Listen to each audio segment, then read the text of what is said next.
Serving viewers from Colombia to England, Egypt to Nigeria, South Korea and Japan to Canada and Naperville, Illinois, this is CNN 10, and I'm Carl Azus. It's great to be with you on this last Monday in January. We are exactly 1 week away from the Iowa caucuses. They're the first formal contest in the U.S. presidential nomination process. Caucuses and primaries are state-held events that help narrow down a field of candidates so that each major party has only one name that appears on the presidential ballot. For Republicans, there are two people challenging incumbent President Donald Trump for the party's nomination. One additional candidate has dropped out of the race, but election analysts expect the U.S. leader will easily win his party's contests. For Democrats, it's more complicated. There are currently 12 of them still in the running, and 16 other Democrats have dropped out of the race. For those still in it, all eyes are on Iowa. When voters there caucus on February 3rd, they could give a big lift to the candidates who make a strong showing. According to the Des Moines Register, more than half the Democrats and Republicans who won the Iowa caucuses eventually won their party's nomination for president, at least since 1972. But only 3 of those Iowa caucus winners actually went on to become president. So why do they matter so much right now? Momentum. Doing well in the first contest gives candidates a boost. It gets their names out there, it helps them with fundraising, and for those who don't do well in Iowa, the results can have the opposite effect. They may struggle to gain ground on the winners. They may struggle to get campaign donations. Some candidates usually drop out after Iowa. But before these caucuses and primaries begin, we're explaining what the differences are between them. So most of us are familiar with voting in a primary. You go to your polling place, you enter a voting booth or some approximation of a voting booth, and you pick your preferred candidates. Then you leave. Done and done. Caucuses are way more labor intensive for voters. The best way to understand the difference between a primary and a caucus, you ask? A primary is a vote. A caucus is a conversation and a vote. That's Iowa Republican Party Chairman Jeff Kaufman summarizing things nicely. So let's go through how it works for Democrats. Across Iowa on caucus night, people will gather in schools and churches and community centers and the like. In some Democratic caucuses, particularly in strongly Democratic areas that are allotted more delegates, a presidential candidate or one of his or her surrogates will address the gathering before the caucusing actually begins. This race is in your hands. And then the caucusing begins. People literally vote with their feet, lining up in groups around the room according to the candidate they support. The groups are then counted, with only candidates who have support from 15% or more of the caucus goers in the room being considered viable. That's really important. And here's where it gets really interesting.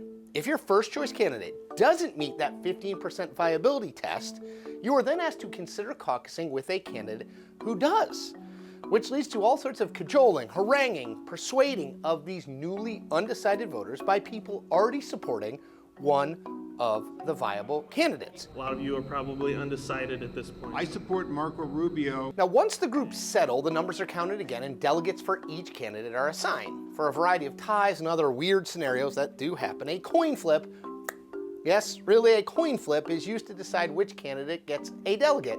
Caucuses are like unicorns, unique, cool, and sort of weird all at the same time. But if history is any guide, the winner of this Iowa caucus will have a major leg up on winding up as the Democratic nominee against President Donald Trump in November. Family members, friends, and fans are mourning the death of basketball great Kobe Bryant. Early reports indicated he was among 9 people, including one of his daughters, who were killed in a helicopter crash yesterday in Calabasas, California. It's about 30 miles west of Los Angeles, where Bryant spent his professional career helping the LA Lakers win 5 championships. Between 1996 and 2016, Bryant scored 33,643 points in his career. That puts him 4th overall in NBA history, according to ESPN. World leaders, from President Trump to Israeli Prime Minister Benjamin Netanyahu, extended their condolences yesterday. Bryant was 41 years old at the time of the crash. Because it's still under investigation, details continued to come out after we produced this show. You can find the latest on Bryant, his career, and the accident at CNN.com. 10-second trivia. Who won the most widely watched sporting event in U.S. history? New England Patriots, Philadelphia Phillies, Serena Williams, or Richard Petty? Super Bowl 49, or XLIX, was when the Patriots defeated the Seahawks in front of more than 114 million Americans. In recent years, the Super Bowl has regularly been the highest-rated event on TV in America. That's why the network that runs it can charge tremendous amounts of money for Super Bowl ads. This year's record price for a 30-second commercial, $5,600,000. Besides the fact that part of next Sunday's audience will be watching Super Bowl 54 just for the ads, what are companies getting for their money? Why would a company like Coca-Cola, that everybody already knows, spend millions of dollars to remind you that they still exist? Why does Coca-Cola want to buy a Super Bowl ad? To answer this question, we brought in a smart person who gets paid to get inside your head. Meet Amy Avery. Chief Intelligence Officer at Droga 5, Adweek and Ad Agent's top creative agency. Let me guess, faking your own death to get out of your Verizon contract? You know, people around me ask all the time, because I do measurement, is 5.1 million really a reasonable amount to charge for that, and why would a brand ever do it? Yes, you're buying exposure, but that's not really what you're buying there. You're buying access into conversation, you're buying access into a memorable experience, you're triggering emotion. Oh, man. For some big purchases like a car, you might research it, give it a lot of thought, and that's where the details of an ad you saw about an APR deal might kick in. It's 0% financing for 60 months. But for most of the things that you buy every day, you don't really think about why you're doing it. It's that brief moment before you grab a product off the shelf that those countless ads you've seen over and over and over again take effect. Should you go with the cheaper brand you've never heard of, or the more expensive brand you saw on TV? So there was this study done, and it took two items that were exactly the same. But one had a brand on it that people knew, and the other one was the same product without the brand. People preferred the exact same item branded by 24%. Cut to 4 years later, and that brand slashed their ad budget. The same test was done, and the brand's perceived quality was cut in half. Boy, chow mein for a perfect meal in just 6 minutes. Buy some today! I will! One of the reasons for this is that not only does not advertising make your product seem less desirable, it also raises the perceived quality of your cheaper, generic competitors. Your perception of the difference between product you know X and product you've never heard of Y, it shrinks. And advertising is not just meant to make you go out and buy something. Yes, that is a big part of it, but it also works to make people happier with the purchase that they already made.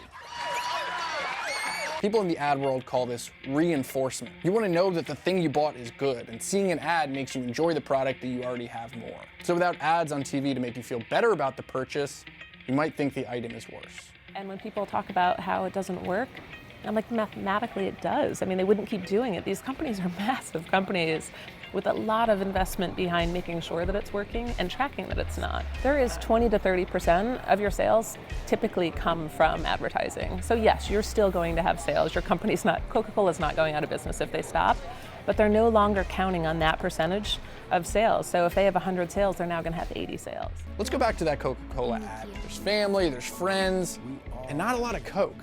The soda is kind of secondary here. What it's really doing is stirring up your emotions. It's making you feel something, family, patriotism. Coca-Cola knows that that feeling, that emotional connection, is what's gonna make your hand want to reach for the red bottle.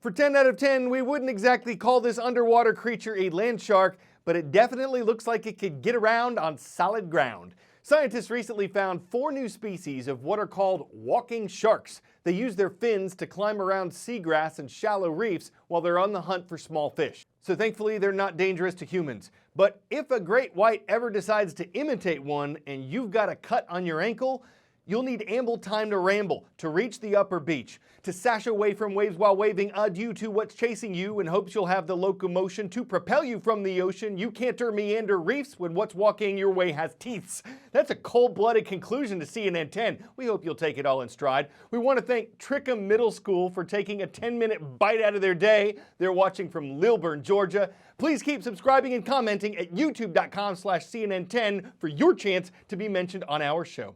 I'm Carl Azus.